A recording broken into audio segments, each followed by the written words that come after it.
Pisces, how are you? So let's see এই সপ্তাহের energy, এই উইকলি এনার্জি তোমার জন্য কি বলছে। and the card is okay, the Tower. Great. It's a towering moment. That means it indicates loss.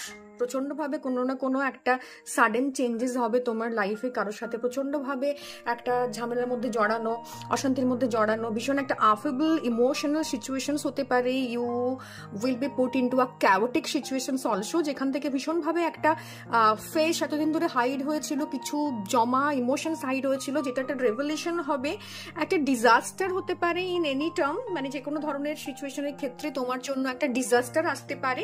সেটার জন্য মেন্টালি প্রিপেয়ার্ড হয়ে থেকো, ফিজিক্যালিও প্রিপেয়ার্ড হয়ে থেকো, কারণ তোমার স্যাটার্নের সাথে তোমার একটা 7.5 ব্যাপার চলছে।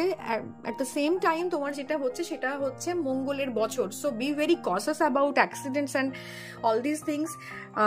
ভীষণভাবে সাডেন একটা চেঞ্জেস আসবে লাইফে, যেটা তোমার মধ্যে একটা ইনসাইট তৈরি করবে। এতদিন যাদেরকে ভীষণ ক্লোজ মনে করতে, যাদের সাথে ভীষণভাবে একটা ভালো সম্পর্ক ছিল, সেই জায়গা থেকে একটা ফেস রেভেলেশন হবে, সেটার একটা ট্রুথ বেরিয়ে আসবে। সো সেখান থেকে তুমি কোথাও গিয়ে হার্ট হওয়া, কষ্ট পাওয়া, এগুলো কিন্তু তোমার লাইফে হতে পারে, বাট এই চেঞ্জটা ভীষণভাবে অ্যাকসেপ্ট করতে হবে। আদারওয়াইজ কামিং যে ফিউচার তোমার আসবে, সেখান থেকেও তুমি এই সেম প্যাটার্ন পাবে। তো কোনো না কোনো কার্মিক রিভলিউশন, কোনো না কোনো কার্মিক জোনের একটা চেঞ্জেস হবে। ভীষণভাবে ফগি মাইন্ড, ফগি ব্রেন থেকে তোমার প্রচুর ডিসিশন মেকিং এর ক্ষেত্রে প্রবলেম হবে, ইনডিসাইসিভনেসে ভীষণভাবে ভুগবে। তো এই জিনিসগুলো একটু মাথায় রেখো এবং চেঞ্জকে একটা অপশন হিসেবে অবশ্যই রেখো। So thank you, bye by.